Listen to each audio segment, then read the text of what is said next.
అయితే యాక్చువల్లీ మాలలో వచ్చారు, మేమేం అడగాలో కూడా మైండ్ బ్లాక్. మిమ్మల్ని మాలలో చూడగానే చాలా అడగాలనుకున్నాము. నాకే కదా వాళ్ళకి కూడా అయింది.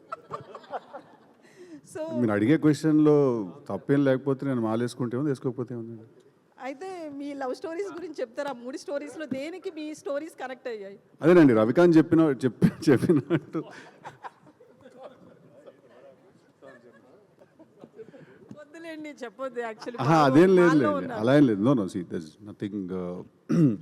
రవికాంత్ చెప్పినప్పుడు రైటింగ్ ప్రాసెస్ అనేది ఎప్పుడైనా ఎనీ రైటర్ తన లైఫ్లో జరిగిన ఎక్స్పీరియన్సెస్ లేకపోతే తన చుట్టుపక్కల వాళ్ళ లైఫ్లో జరిగిన ఎక్స్పీరియన్సెస్ అవన్నీ చూసి వినే ఫస్ట్ ఫ్యూ టైమ్స్ ఏమైనా కథలు రాసినప్పుడు వాటిల్లో నుంచే ఎంతో కొంత ఒక మెటీరియల్ డ్రా చేసుకుని దాన్ని ఒక సినిమాలోకి ఎలా సెట్ చేయాలి అనేది ఏ రైటర్ అయినా చేసేదండి. ఐ ఫీల్ దట్ వాళ్ళ లైఫ్లో నుంచో చుట్టుపక్కల ఉన్న వాళ్ళ లైఫ్లో నుంచో అలా మేము ఏదో ఒకప్పుడు ఫీల్ అయిందో లేకపోతే మేము మా ఫ్రెండ్స్లో వినిందో తీసుకుని ఓకే ఈ కాన్సెప్ట్ ఏదో ఇంట్రెస్టింగ్గా ఉంది, దీన్ని ఒక సినిమాగా డిజైన్ చేస్తే బాగుంటుంది కదా అని అనిపించి మొదలెట్టింది.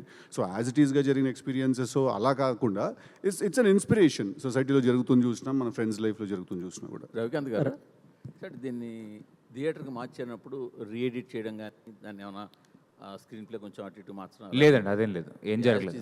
యాస్ట్ సినిమా. సేమ్ రానా గారు, సిద్ధు గారు. రానా గారు సార్ యాక్చువల్గా అంటే ఇది సరే సరదాగా ఒక ఆట విడుపులా రిలీజ్ చేస్తున్నారు, దీని గురించి పక్కన పెడితే టిల్లు తర్వాత మీ ఇమేజ్ అంటే సాధారణంగా హీరోలు ఎవరు కూడా ఒక ఇమేజ్లో ఇరుక్కుపోవాలని అనుకోరు, కానీ రీసెంట్గా జాక్ టీజర్ కూడా చూసాము. బట్ చూస్తుంటే మీరు మిమ్మల్ని మీరే ఒక ఫ్రేమ్లోకి ఫిక్స్ అయిపోతున్నట్టు కనిపిస్తుంది. క్వశ్చన్ అర్థం కాలేదు సార్ నాకు.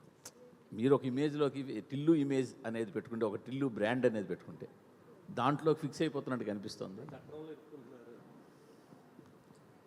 అదే నాకేం అలా అనిపించట్లేదు సార్. జాబ్ చూస్తే కూడా మళ్ళీ మాకు టిల్లే గుర్తుకొచ్చినట్టుగా అనిపించింది. అవునా, ఓకే. మీకు సినిమా చూస్తే వేరేలాగా అనిపిస్తుంది. తెలుసు కదా, వేరుగా ఉండొచ్చా?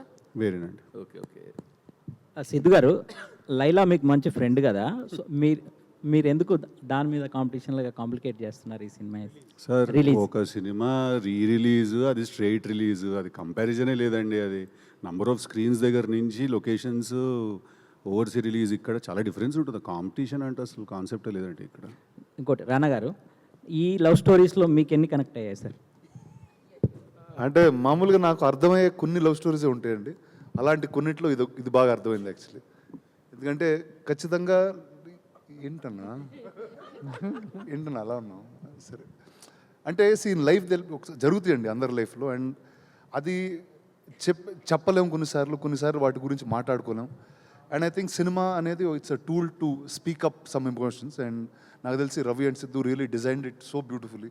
అండ్ నాకు తెలిసి ఖచ్చితంగా అందరి లైఫ్లో ఏదో టైంలో they will be some attraction towards different people. అది ఆ టైంలో సొసైటీ నార్మ్ కాకపోవచ్చు, it might not be right to where your living culturally, but feelings happen. And I think it's very beautifully captured in this film. మీరేమైనా miss అయ్యాను అనుకున్నారా sir ఈ cinema అంటే చేయకపోవడం వల్ల? అంటే మీరేమైనా చేయలేకపోయానని అనుకున్నారా ఈ సబ్జెక్ట్? ఆ టైం కల్లా నాకు వయసు దాటేసానండి.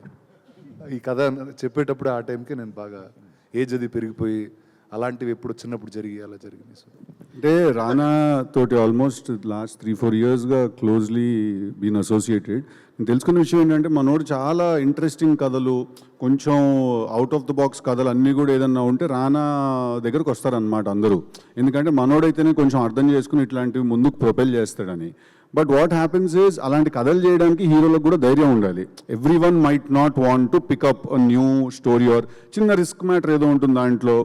అందరికీ ఇప్పుడు మన మూర్తి గారు అన్నట్టు ఇమేజ్ చట్టం అయి ఉండొచ్చు, లేకపోతే ఇంకేదో అయి ఉండొచ్చు, ఏదో ఒక రీజన్స్ వల్ల ఎవరు కూడా కొన్నిసార్లు రిస్క్ చేయడానికి అంత ధైర్యం చేయరు. అలాంటి సిచ్యువేషన్స్లో రానా ఏం చేస్తాడంటే ఈ కథ డెఫినెట్గా నేను చెప్పాలి, this story has to be told అని డిసైడ్ అయిపోయి ఎవరు చెప్పితే నేను చేసేస్తాను ఈ సినిమా అంటాడు రానా. అంటే ఇట్ కమ్స్ ఫ్రమ్ దేర్ అనమాట. But Krishna and his leela was not that. Krishna and his leela it's complicated. ఓహో ఇంకా అది వెళ్ళిపోయింది. The bird is out of the cage.